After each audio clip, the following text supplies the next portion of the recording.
ওই যে আমিরুল মুমিনিন খলিফাতুল মুসলিমিন, ওই অর্ধ জাহানের খলিফা উমর দেশ পরিচালনা করেন। রাত্রিবেলা গুইরা গুইরা একা একা দেখেন ওনার জনগণ কেমন আছে, কি অবস্থায় আছে, ভালো আছে নাকি মন্দ আছে, কষ্টে আছে নাকি শান্তিতে আছে, দেখার জন্য বের হলেন। বের হইয়া একদিন দেখতে পাইলেন আমিরুল মুমিনিন মরুভূমির পাশে একটা বাড়ি দেখা যায়। ওই বাড়ির ঘরের ভিতরে নিমিজিমি একটা আলো দেখা যায়। ওই ঘরের পাশে দাঁড়াইলেন, দাঁড়াইয়া দেখেন ওই ঘরের ভিতরে মা আর মেয়ে দুইজনে কথোপকথন করে। মা হলো একজন দুধ বিক্রেতা, দুধ বেচে আমাদের দেশে আসে না নাই। আমিরুল মুমিনিন বলেন, আমি যখন তাদের ঘরের কাছে দাঁড়াইলাম, দাঁড়াইয়া শুনতেছি ঘরের ভিতরে মা দুধ বিক্রেতা, মেয়ে মাকে সহযোগিতা করে। এবার মেয়েকে মা বলতেছে একটু পানি দাও, দুধের মধ্যে পানি দিলে পরে আমরা দুধটা বেশি দামে বিক্রি করতে পারবো। যদি 1.5 কেজি হয়ে যায়, 2 কেজি হয়ে যায়, তাহলে আমার দুধটা দামে বিক্রি হবে, বেশি টাকা উপার্জন করতে পারবো। মেয়ে ছিল আল্লাহ ওয়ালি, কলব পরিষ্কারকারী। ওই মেয়ে ডাক দিয়া বলে, মা দুধের মধ্যে যদি পানি মিশাই, আমিরুল মুমিনিন না নিষেধ করেছেন দুধের মধ্যে পানি মিশানো যাবে না, অন্যায় করা যাবে না। মা ডাক দিয়া বলে, ও মা এই মুহূর্তে তো উমর দেখবে না, গভীর রাত্রিতে আমরা তো কেবলমাত্র 2 জন মা আর মেয়ে। ওই মেয়ে ডাক দিয়া বলে, মা গো যদি ও উমর দেখবে না, উমরের তো একজন রব আছেন, ওই রব তো দেখবেন, ওই রব আল্লাহকে ভয় করা দরকার আছে না নাই? قال النبي صلى الله عليه وسلم لو كان بعدي نبي لكان عمر, আমার পরে যদি নবী হতো কেউ হতো সেই ওমর। যেহেতু নবুয়তের কোনো স্বীকৃতি আর কেউ পাবে না, অতএব নবী হওয়ার কোনো সুযোগ নাই। ওই উমর আমিরুল মুমিনিন, অর্ধ জাহানের খলিফা, দেশ পরিচালনা করেন। কলবটা কেমন পরিষ্কার ছিল। একদিন জুমার নামাজের সময় খুতবা দিতে লাগলেন। দাঁড়ায়া দাঁড়ায়া মসজিদে নববীর মধ্যে খুতবা দেন, আরবিতে ভাষণ দিতেছেন। এমন সময়ে হঠাৎ করে আরবি একটা বাক্য এখানের মধ্যে উচ্চারণ করলেন। আরব দেশের মানুষ, আরবি ভাষা সম্পর্কে তাদের একটা জ্ঞান আছে। উমর বক্তৃতা দিতেছে, বক্তৃতার ফাঁক দিয়া হঠাৎ করে ব্যক্তির নাম কেন উচ্চারণ করলো, অর্থাৎ ইয়া সারিয়াতুল জাবাল, এ সারিয়া পাহাড়কে আঁকড়ে ধরো। তার অর্থ হলো সাহাবায়ে কেরাম নামাজ শেষে ইমাম সাহেবকে ঘেরাও করলো, ও আমিরুল মুমিনিন এতদিন পর্যন্ত আপনি খুতবা দিলেন, এই ধরনের কোনো নাম উচ্চারণ করেন নাই, আজকে কেন খুতবা দিতে গিয়ে আপনি ইয়া সারিয়াতু আল জাবাল বললেন? ও সারিয়া পাহাড়কে আঁকড়ে ধরো। আর যেই ব্যক্তির নামটা আপনি উচ্চারণ করেছেন তারে না আপনি 1 সপ্তাহ আগে ইরাকের একটা পার্শ্ববর্তী দেশ সারিয়া নামক জায়গায় আপনি পাঠাইছেন যুদ্ধের জন্য সেনাপতির দায়িত্ব দিয়া। ওই লোকটা তো মসজিদের ভিতরে নাই, কাকে আপনি সতর্ক করলেন? আমিরুল মুমিনিন বলেন, আমি যখন খুতবা দিতেছিলাম হঠাৎ করে সারিয়ার সামনের দৃশ্যটা আমার আল্লাহ আমার চোখের সামনে বাসায়া দিয়েছেন। আল্লাহু আকবার বলে বাসায়া দেওয়ার পরে আমি দেখতে পাইলাম সারিয়া যুদ্ধের জন্য সেনাবাহিনী পয়েন্টে পয়েন্টে দিতেছে। একটা গুরুত্বপূর্ণ পয়েন্ট ছিল পাহাড়। ওই পাহাড়ের মধ্যে কোনো সৈন্য দেন নাই, উঁচা পাহাড় থাকার কারণে সারিয়া মনে করেছে ওই পাহাড় দিয়া বেদিন বেঈমানরা আইসা আমাদের উপর আক্রমণ করতে পারবে না। কিন্তু আমিরুল মুমিনিনকে আমার আল্লাহ জানায় দিলেন, ও খলিফাতুল মুসলিমিন ওমর, আপনি যাকে সেনাপতির দায়িত্ব দিয়া পাঠাইছেন একটু সতর্ক করেন, পাহাড়ের মধ্যে যাতে করে সেনা নিযুক্ত করা হয়, এখানের মধ্যে যাতে বাহিনী থাকলে বেদিনরা পাহাড় দিয়া আক্রমণ করতে পারবে না। আর পাহাড় দিয়া যদি আক্রমণ না করে তোমরা বিজয়ের মালা উত্তোলন কইরা মদিনায় আসতে পারবা। এবার সারিয়াকে যখন ডাক দিলেন, এখান থেকে মদিনা থেকে ওই সারিয়া ইরাকের একটা প্রান্ত প্রায় 1800 কিলোমিটার, 1200 মাইল দূরে। কতটুক দূরে? 1800 কিলোমিটার, 1200 মাইল দূরে। আজকে আমার আওয়াজ আপনার আওয়াজ 1 মাইল দূরেই তো যায় না, কিন্তু কলবটা পরিষ্কার থাকার কারণে ওই আলা ইন্না ফিল জাসাদি লামুদগা ইদা সালুহাত সালুহাল জাসাদু কুল্লুহু ওয়া ইদা ফাসাদাত ফাসাদাল জাসাদু কুল্লুহু আলা ওয়াহিয়াল কলব। এই কলবটা পরিষ্কার থাকার কারণে আমিরুল মুমিনিনের সামনে 1800 কিলোমিটার দূরের জায়গাটা আল্লাহ আয়নার মতন পরিষ্কার করে দিয়েছেন। এখান থেকে ডাক দিয়েছেন 1200 মাইল দূরে, 1800 কিলোমিটার দূরে মুখের আওয়াজটা আল্লাহ পৌঁছায় দিয়েছেন। 1 সপ্তাহ পরে ওই সারিয়া যুদ্ধের ময়দানে জিহাদ কইরা বাতিলদেরকে পরাজিত কইরা বিজয়ের মালা উত্তোলন কইরা মদিনাতে প্রবেশ করেন। সাহাবীরা গেইটের মধ্যে গিয়া বলতেছে, সারিয়া, গত শুক্রবারে উমর যে তোমাকে ডাক দিয়েছিল তুমি কি শুনছিলা? আমিরুল মুমিনিন যে তোমাকে সতর্ক করেছিল তুমি কি শুনছিলা? সারিয়া ডাক দিয়া বলে, ও আমার সাহাবীরা, তোমরা যেমন সামনে দাঁড়ায় আমাকে বলতেছো, প্রশ্ন করতেছো, আমি তোমাদের প্রশ্নের জবাব দিতেছি। ওই আল্লাহর জাতের কসম, আমিরুল মুমিনিন যখন দাঁড়াইয়া আমাকে বলেছিল, ইয়া সারিয়াতু আল জাবাল আই খুজিল জাবাল, ও সারিয়া পাহাড়কে আঁকড়ে ধরো, পাহাড়কে ছেড়ে দিও না। আমি যেমন মনে করেছিলাম উমর আমার কানের মধ্যে আইসা আমি সারিয়াকে সতর্ক করতেছিল। আল্লাহু আকবার। ও ভাই, এই কথার দ্বারা কি প্রমাণ হলো? কত বড় বড় পাহাড়, কত বড় বড় বিল্ডিং, কত বড় বড় দেশ অতিক্রম কইরা অত জায়গা ভেদ করে আল্লাহ যেই উমরের কথাটা 1800 কিলোমিটার দূরে 1200 মাইল দূরে আল্লাহ পৌঁছে দিয়েছেন। চারটিখানি কথা নয়, এটার দ্বারা প্রমাণ হয় কলব পরিষ্কার ছিল। কি পরিষ্কার? কলব পরিষ্কার ছিল। আজকে আমাদের কলব পরিষ্কার না থাকার কারণে আজকে আমরা এত অবস্থা হয়ে গেছি, নিজের গুনাহ কি পরিমাণ করছি নিজেই ভুলে গেছি। আছে না নাই? সাহাবীরা কোন জায়গায় অন্যায় করছে, কিভাবে অন্যায় করছেন, অন্যায়ের কথাটা স্মরণ কইরা নিজেরে অনুতপ্ত করতেন, নিজেরে লজ্জিত মনে করতেন, নিজেকে ছোট মনে করতেন। ওই আমিরুল মুমিনিন, যেই আমিরুল মুমিনিনের সম্মান আর মর্যাদা একমাত্র বাড়াইয়া দিয়েছেন কে? আল্লাহ। এজন্য দোস্ত, ইমানওয়ালা হলে 5টা সম্মান পাওয়া যায়। ইমানওয়ালা কেমনে হইবা? কলবই তো আমার পরিষ্কার না। ইমানওয়ালা কেমনে হইবা? আপনার তো কলব পরিষ্কার না। আপনার কাছে শুধুমাত্র মন্দ কাজ, খারাপ কাজ, অন্যায় কাজ। দেখেন না, আল্লাহর ভয় থাকলে ইমানওয়ালা আল্লাহর কাছে দামি হয়। ওই যে আমিরুল মুমিনিন, খলিফাতুল মুসলিমিন, ওই অর্ধজাহানের খলিফা উমর দেশ পরিচালনা করেন। রাত্রিবেলা গুইরা গুইরা একা একা দেখেন ওনার জনগণ কেমন আছে, কি অবস্থায় আছে, ভালো আছে নাকি মন্দ আছে, কষ্টে আছে নাকি শান্তিতে আছে, দেখার জন্য বের হলেন। বের হইয়া একদিন দেখতে পাইলেন আমিরুল মুমিনিন মরুভূমির পাশে একটা বাড়ি দেখা যায়। ওই বাড়ির ঘরের ভিতরে নিমিজিমি একটা আলো দেখা যায়। ওই ঘরের পাশে দাঁড়াইলেন, দাঁড়াইয়া দেখেন ওই ঘরের ভিতরে মা আর মেয়ে দুইজনে কথোপকথন করে। মা হলো একজন দুধ বিক্রেতা, দুধ বেচে। আমাদের দেশে আছে না নাই?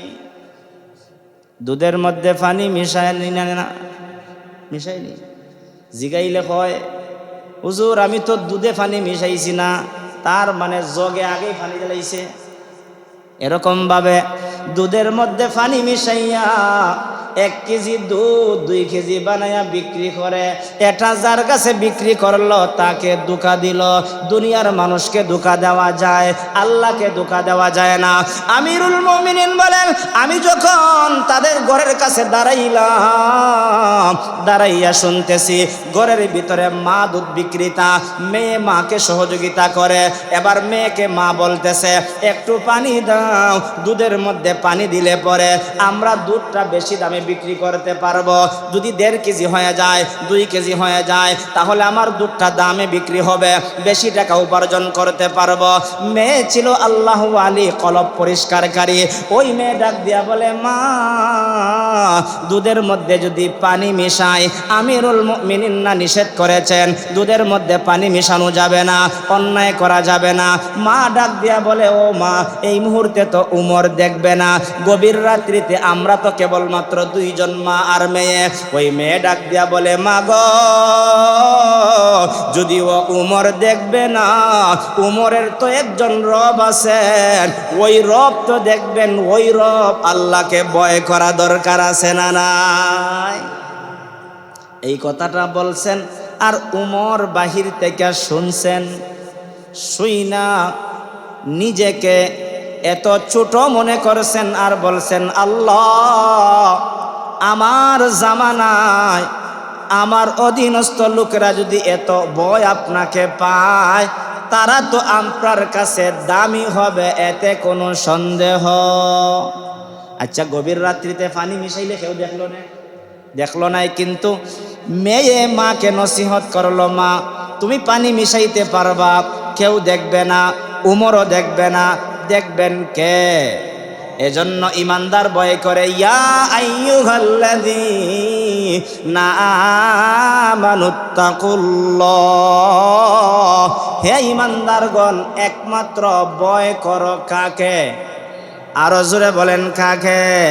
যার ভিতরে আল্লাহর ভয় থাকবে, ওই ব্যক্তির দ্বারা অন্যায় কাজ হতে পারে না, ওই ব্যক্তির দ্বারা অপরাধ হতে পারে না, ওই ব্যক্তির দ্বারা নাফরমানি হতে পারে না। আজকে আমাদের অন্তরের ভিতরে ভয় না থাকার কারণে হাতের অন্যায় হয়, পায়ের অন্যায় হয়, জবানের অন্যায় হয়, কানের অন্যায় হয়, চৌকের অন্যায় হয়। আল্লাহর পয়গম্বরকে একজন প্রথম যুগের সাহাবী ইসলাম কেবলমাত্র গ্রহণ করেছেন। ইয়া রাসূলুল্লাহ, আমাকে একটা নসিহত করেন, যাতে করে আমি গুনাহ থেকে বাঁচতে পারি। আল্লাহর পয়গম্বর বললেন, তোমাকে একটাই নসিহত করব, একটাই নসিহত করব। তুমি যদি একটা নসিহত মানতে পারো, আমার মনে হয় তুমি সন্তুষ্ট হয়ে যাইবা, আমার মনে হয় তুমি খুশি হয়ে যাইবা। ওই সাহাবী মনে মনে ভাবছে, আমি তো অনেক নসিহত চাই না। নসিহত চাইছেন কয়টা? জোরে বলেন। একটা। ভাবছে, আমি তো 10টা নসিহত করলে একসাথে মানতে পারবো না, আমারে আল্লাহর রাসূল যদি একটা নসিহত করেন। আল্লাহর রাসূল বললেন, সাহাবী, ঠিক আছে, তোমার কথা মতে তুমি একটা নসিহত গ্রহণ করো, তুমি সব সময় ভয় করবা। আরো জোরে বলেন। ওই লোকটার অভ্যাস ছিল চুরি করা। কি ছিল? চুরি করা। রাত্রিবেলা, গভীর রাত্রিতে বের হইছে চুরি করার জন্য। গেছে, মনে করেন লাউ চুরি করত, লাউর মধ্যে হাত দিছে, এবার খেসি দিয়া কাটবে। এমন সময় স্মরণ হইছে, আমি না আমার আল্লাহকে ভয় করি। কি করি? আল্লাহকে ভয় করি। এবার সে খেসিটা ফেলে দিয়া এখান থেকে চলে আসলো। আবার আরেকদিন তার ইচ্ছা ছিল এরকম ভাবে নেশাযুক্ত পানি খাইতো। হঠাৎ করে নেশার আসরে চলে গেল, সবাই নেশা করতেছে, এমন সময়ে সেও গ্লাসটা হাতের মধ্যে নিছে, পানি পান করবে। এমন সময় স্মরণ হয়ে গেছে, এই যে পানিটা পান করব, এটা তো অন্যায়, এটা তো অপরাধ, আমি তো আমার আল্লাহকে ভয় করি। গ্লাসটা ফেলে দিয়েছে। নসিহত ছিল কয়টা? জোরে বলেন। বাদ দিল কয়টা কাজ? 2টা। আরেকদিন গেল, এবার তার ছিল জিনা করার একটা অভ্যাস। তার পার্শ্ববর্তী জায়গায় গিয়া জিনা করত, অন্যায় করত। গভীর রাত্রিতে গেছে জিনা করার জন্যে, ঘরের দরওয়াজায় আঘাত করছে। ঘরের দরওয়াজায় আঘাত করার পরে এবার মনে মনে চিন্তা করলো, আমি যদি জিনা করি, আমি যদি অন্যায় করি, দুনিয়ার কেউ না দেখলেও গভীর রজনীতে দেখবেন একজন। তিনি কে? আওয়াজ দিয়া বলেন, তিনি কে? নসিহত ছিল একটা, পরিহার করলেন 3টা। কিছুদিন পরে আরেকবার মনে করেন, চিনি সব সময় ঝগড়া লাগাইতেন। কি লাগাইতেন? ঝগড়া আসেনি? ভাই ভাইয়ের মধ্যে ঝগড়া লাগায়, 2 ভাইয়ের মধ্যে ঝগড়া লাগায়। কয়, বেটা দেখছস নি, তোর ভাই তো তোরে বন থেকে বালা ভাই না। মিথ্যা কথা। ঝগড়া লাগায় নি রকম ঝগড়া লাগায়। এবার গেছে চা একটা হাত লইয়া ঝগড়া লাগাইতো। এমন সময় স্মরণ হয়ে গেছে দুই ভাই না ভাই ভাই আপন ভাই, দুই ভাইয়ের মধ্যে মহব্বত ভালোবাসা আছে, কেমনে আমি দুই ভাইয়ের মধ্যে ঝগড়া লাগাই? আমি না আল্লাহকে ভয় করি, ভাই ভাইয়ের মধ্যে ঝগড়া লাগানো তো সেটা ভালো কাজ হতে পারে। নসিহত ছিল কয়টা? অন্যায় ছেড়ে দিয়েছেন 4টা। এরকম ভাবে যতটা অন্যায় কাজে অংশগ্রহণ করেন মনে মনে স্মরণ করেন আমার আল্লাহ তাআলাকে ভয় করা দরকার। আমার পয়গম্বর তো আমাকে নসিহত করেছেন, অতএব ওই নসিহতের কথা স্মরণ কইরা ওই লোকটা যদি আল্লাহ তাআলার প্রেমিক হতে পারে, আমিও ইত্তাকুল্লাহ আল্লাহকে ভয় করে অন্যায় কাজ আমাদেরও সারা যাবে কি যাবে না? কিন্তু ছাড়তে পারি না কেন? কলব নষ্ট। পারি না কেন? কলব নষ্ট, কলব নষ্ট, কলব নষ্ট। দুনিয়ার মধ্যে লোহার মধ্যে জংকার পড়লে রেত দিয়া গসাই, না হয় আমরা খামারের ঘরে নিয়ে যাই। খামার কি করে? গসাইয়া গসাইয়া কি করে? আপনার এই জংকারকৃত ছুরি অথবা দা অথবা বটিকে পরিষ্কার করে দেয়। আল্লাহর পয়গম্বর বলেন কোরআন তেলাওয়াত করো, তোমার ময়লা পরিষ্কার হয়ে যাবে। সুবহানাল্লাহর তাসবিহ পড়ো, ওই যে কলবে দাগ পড়ে গেছে দাগ পরিষ্কার হয়ে যাবে। আলহামদুলিল্লাহর তাসবিহ পড়ো, কলব পরিষ্কার হয়ে যাবে। আর কলব পরিষ্কার হয়ে গেলে তোমার আয়না যখন পরিষ্কার থাকবে, দুনিয়ার সব কিছু তোমার কাছে ভালো লাগবে। তোমার কাছে অন্যায় কোনো কাজ করতে আর ভালো লাগবে না। আর যার অন্তরের ভিতরে অন্যায় কাজ করতে ভালো লাগবে না, আল্লাহ বলেন তুমি হলে প্রকৃত মুমিন। আর প্রকৃত মুমিনকে আমার আল্লাহ সম্মান দিবেন 5 জায়গায়। কয় জায়গায়? কি কে খারে? প্রকৃত মুমিনকে খাকে? প্রকৃত মুমিনকে 5 জায়গায় সম্মান দিবেন। 1 নাম্বার হলো দুনিয়াতে সম্মান দিবেন। টাকা নাই কিন্তু সম্মান আছে, টাকা নাই কিন্তু হাজার মানুষের সামনে ইজ্জত আছে। আল্লাহ তাআলা আল্লাহর পয়গম্বরের মাধ্যমে বলেন ইন্নাল্লাহা লা ইয়ানজুরু ইলা সুওয়ারিকুম ওয়া আমওয়ালিকুম ওয়ালাকিন ইয়ানজুরু ইলা কুলুবিকুম ওয়া আমালিকুম।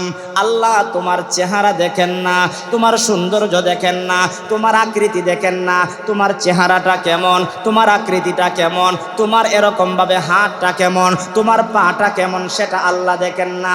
ওয়ালাকিন ইয়ানজুরু ইলা কুলুবিকুম, আল্লাহ তোমার আমার কলব দেখেন। যার কলব যত বেশি সুন্দর হবে তার জন্য দুনিয়াতে সম্মান তত বেশি থাকবে। 1 নাম্বার হলো মুমিনের জন্য দুনিয়াতে সম্মান।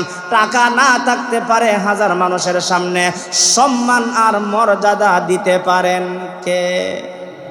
2 নম্বরে মৃত্যুর সময় আল্লাহ সম্মান দিবেন। মৃত্যুর সময় কেউ কাউকে সহযোগিতা করবে না। ঈমানওয়ালা হওয়ার কারণে আল্লাহ তাআলা বলেন তার মৃত্যুর সময় আমার আল্লাহ তাআলা কবরের মধ্যে শান্তির জায়গা, শান্তির বিছানা আল্লাহ তাআলা বিছায়া দিবেন। কবরের মধ্যে ঘুমাইবে কিয়ামত পর্যন্ত, ইলা ইয়াউমিল কিয়ামা, কিয়ামত পর্যন্ত কবরে শান্তি দিবেন কে?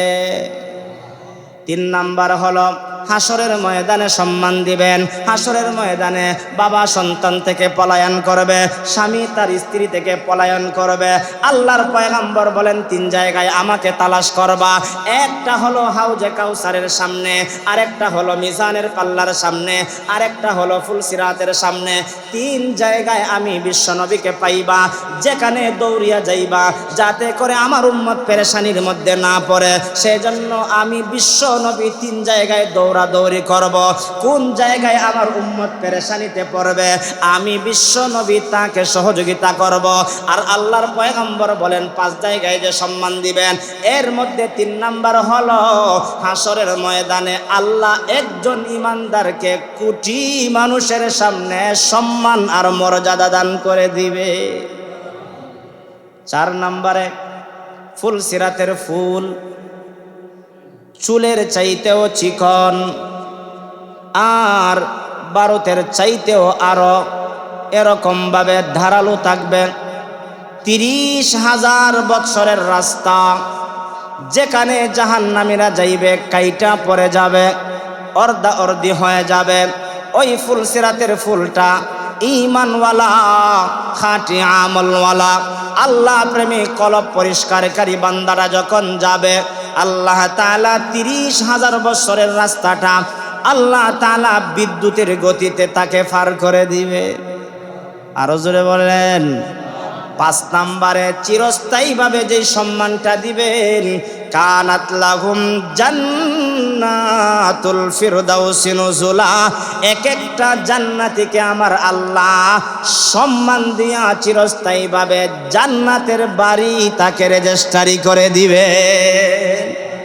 এই জান্নাতের বাড়িটা, এই যে সামনে রমজান মাস আসতেছে, আপনি জান্নাতীর জন্য প্রতি রমজান মাসে আপনার ঘরটা সুসজ্জিত করা হয়।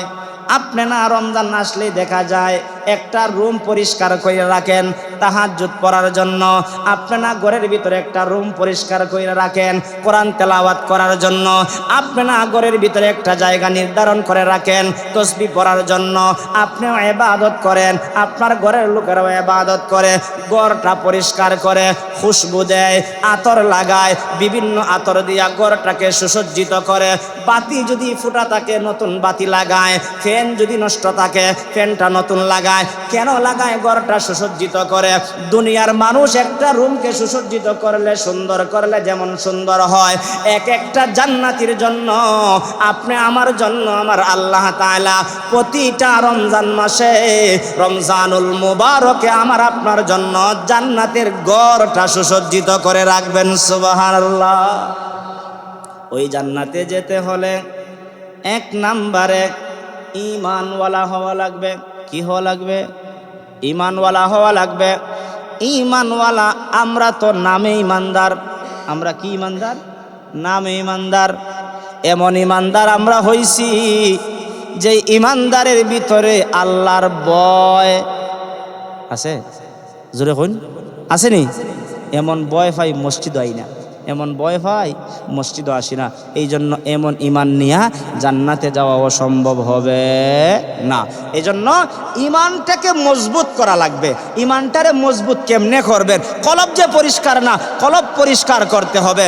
দুনিয়ার ডাক্তারের কাছে যেরকমভাবে যাইয়া জ্বর কমান, আপনার প্যারালাইসিস কমান, ক্যান্সার কমান, আলসার কমান, শারীরিক রোগ কমান, কলবের রোগীর ডাক্তারের কাছে আপনার যাওয়া দরকার। ওই জায়গায় গিয়ে আপনার কলব পরিষ্কার করা দরকার। কলব যদি পরিষ্কার হয়ে যায়, দেখবেন দুনিয়ার সব ভালো কাজ আপনার কাছে ভালো লাগবে। কোনো ভালো কাজে কেউ আপনাকে বাধা দিলেও আটকায় রাখতে পারবে না। ভালো কাজে আপনার অংশগ্রহণ করা দিল, কলব আপনাকে নিয়ে যাবে। আর খারাপ কাজ দেখলেও মন চাইবে না যাইতে। কেন যাইবে না?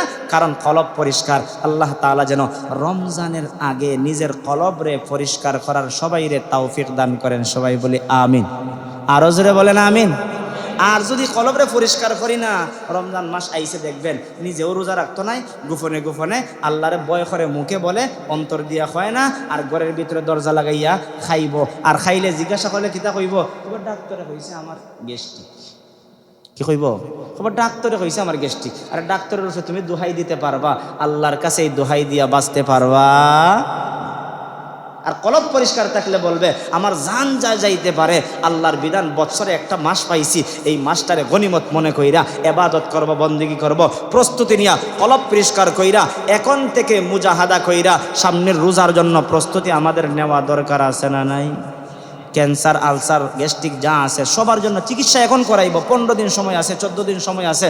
ডাক্তারের কাছে গিয়া বলবো আমার এমন কিছু চিকিৎসা দেন, যে চিকিৎসার দ্বারা আমি রমজান মাসটা সুস্থ থাকতে পারি। 2-4টা ট্যাবলেট বাড়াইয়া দেন, যাতে আমি ইফতার আর সাহরির সময় খাইতে পারি, খাইয়া শরীরটা সুস্থ থাকতে পারে। এমন কথা বইলা যদি চিকিৎসা করাইতে পারি, এই টাকা আপনার বিপলে যাবে না, ওই টাকাটাও ইবাদতের মধ্যে গণ্য হবে। আর কলবরে নষ্ট কইরা মরবা, জেনে রাখো দুনিয়াতে কিছু সম্মান পাইবা, সামনে সম্মান পাইবা, পিছনে মানুষের ঠিকই গালি দিব। সামনে সম্মান দিব আর পিছনে ঠিকই গালি দিব। কইবরে দুশ্মনটা যে মরছে, দুশ্মনটা যে ওই জায়গা থেকে গেছে, দুশ্মনটা যে ওই খাসটা থেকে বিরত থাকছে। এই জন্য দোস্ত, দিল বালা থাকলে প্রত্যেকটা মানুষের দিল আপনার দিকে দাবিত করে দিতে পারেন কে? শত্রুকে বন্ধু বানায় দিতে পারেন কে? আর দিল যদি পরিষ্কার না হয়, কখনো বন্ধু আপনার দুশ্মন হয়ে যেতে পারে, আর দুশ্মন কখনো বন্ধু হতে পারবে না। আল্লাহ তাআলা বলনেওয়ালা আমাকে, শুননেওয়ালা আপনাদের সবাইকে কলব পরিষ্কার রাইকা সামনের দিন, সামনের মাসগুলো যেন ইবাদতের মধ্যে কাটাইতে পারি, ঈমানের উপরে অটল অবিচল থাকতে পারি, ইবাদত বন্দেগীতে লিপ্ত হতে পারি, এমন তৌফিক যেন আল্লাহ আমাদের সবাইকে দান করেন। সবাই বলি আমিন। ওয়া আখির দাওয়ানা আনিল হামদুলিল্লাহি রাব্বিল আলামিন। আমরা দুরূদ শরীফ পড়ি মুহাব্বতের সাথে, সাল্লাল্লাহু আলা সাইয়্যিদিনা ওয়া মাওলানা মুহাম্মদ ওয়া আলা আলিহি ওয়া সাহাবিহি ওয়া সাল্লাম। আস্তাগফিরুল্লাহ ইন্নাল্লাহা গফুরুর রহিম। আস্তাগফিরুল্লাহ ইন্নাল্লাহা গফুরুর রহিম। লা ইলাহা ইল্লাল্লাহু মুহাম্মাদুর রাসূলুল্লাহ। লা ইলাহা ইল্লাল্লাহু মুহাম্মাদুর রাসূলুল্লাহ। একজন আল্লাহর বান্দী অসুস্থ, দোয়া চাইছেন আল্লাহ তাআলা যেন আল্লাহর প্রিয় বান্দিকে সুস্থতা দান করেন। আরও যত বেমারি আছে এই মহল্লার ভিতরে আল্লাহ তাআলা যেন সমস্ত বেমারিরে রমজানের আগে আগে সুস্থতা দান করেন। পবিত্র রমজানুল মুবারকের রোজা যেন আমরা পরিপূর্ণভাবে রাখতে পারি, এই তৌফিক নিয়ে আমরা আল্লাহ তাআলার কাছে দোয়া করি। আলহামদুলিল্লাহি রাব্বিল আলামিন। আলহামদুলিল্লাহিল্লাযী হাদানা লিহাদা ওয়া মা কুন্না লিনাহতাদিয়া লাউলা আন হাদানাল্লাহ। ربنا ظلمنا أنفسنا وإن لم تغفر لنا وترحمنا لنكونن من الخاسرين اللهم بارك لنا في رجب وشعبان وبلغنا رمضان رب ارحمهما كما ربياني صغيرا। আল্লাহ তামাম জিন্দিগির গুনার বোঝা মাথায় নিয়ে আপনার দরবারে হাত বাড়াইছি।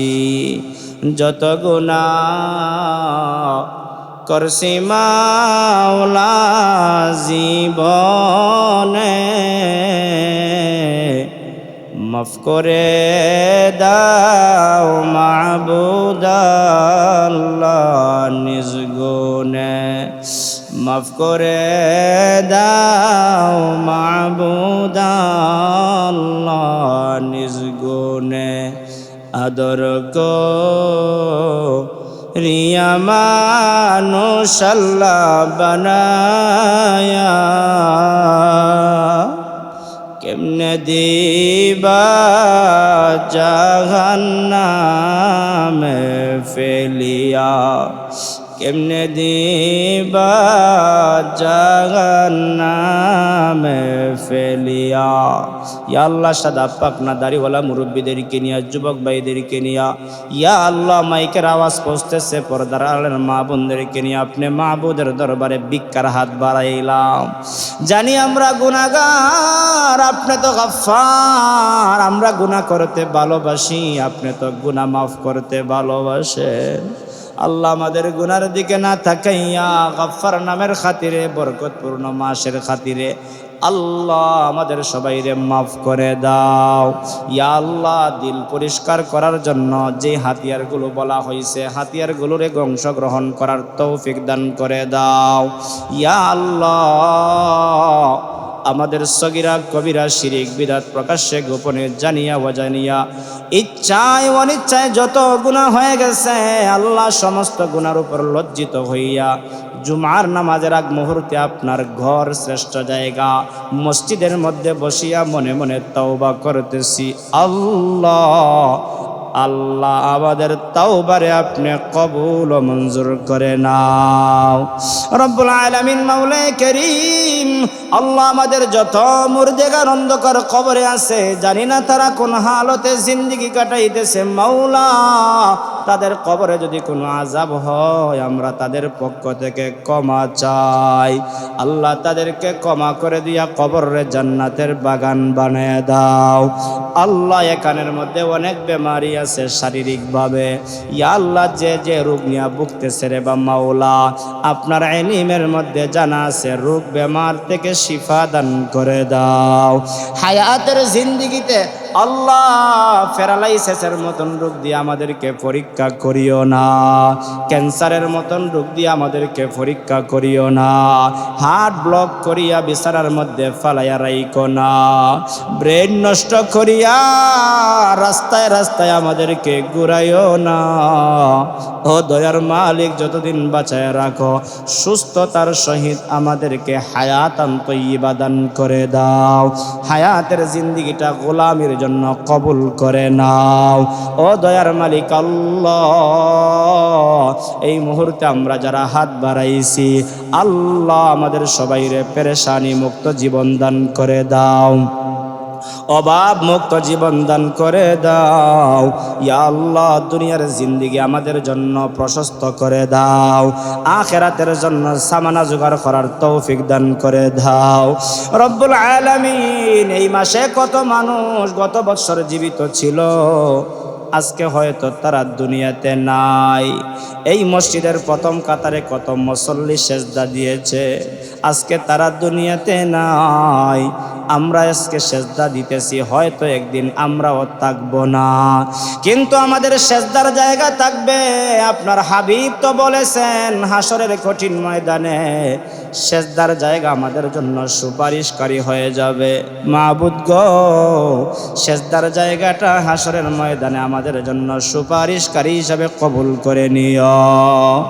ও দয়ার মালিক আল্লাহ, দুনিয়া থেকে বিদায় হয়ে যাওয়ার সময় শয়তান আমাদেরকে ডাইনে বামে সামনে পিছনে ধোঁকা দিবে। আল্লাহ, মৃত্যুর সময় দৌলতে ঈমান আমাদেরকে নসিব করে দিও। ইয়া আল্লাহ, বেনামাজি বানাইয়া বেআমলদার বানাইয়া আপনার হুকুম লঙ্ঘনকারী বানাইয়া আমাদেরকে কবরের যাত্রী বানাইও না। সামনে রমজান মাস আসতেছে আল্লাহ, মনে ভরে আশা রমজানে বেশি বেশি ইবাদত করব, সুস্থতা দান করে দাও। রমজান পর্যন্ত হায়াতান তয়্যিবা দান করে দাও। রমজানে দিনের বেলায় সিয়াম পালন করার, রাত্রে বেলায় কিয়ামুল লাইল আদায় করার, তাসবিহ তাহলিল আদায় করার তৌফিক দান করে দাও। ইয়া আল্লাহ, মনের তামান্না গুলোরে আপনি কবুল করে নাও। হতে পারে এই রমজান যদি পাই, আগামী রমজান নাও পাইতে পারি। এই রমজান মাস যদি আমাদের জন্য শেষ রমজান হয়, এই শাবান মাস যদি আমাদের জন্য শেষ শাবান হয়, আল্লাহ আমাদেরকে মাফ করিয়া আপনার কুদরতি রহমত দ্বারা বেষ্টন করিয়া আল্লাহ মৃত্যুর সময় আমাদেরকে সহজ করে দিও। হাসবুনাল্লাহু ওয়া নি'মাল ওয়াকিল, নি'মাল মাওলা ওয়া নি'মান নাসির, ওয়া সালামুন আলাল মুরসালিন ওয়ালহামদুলিল্লাহি রাব্বিল আলামিন। আমিন আমিন বিরহমাতিকা ইয়া আরহামার রাহিমিন।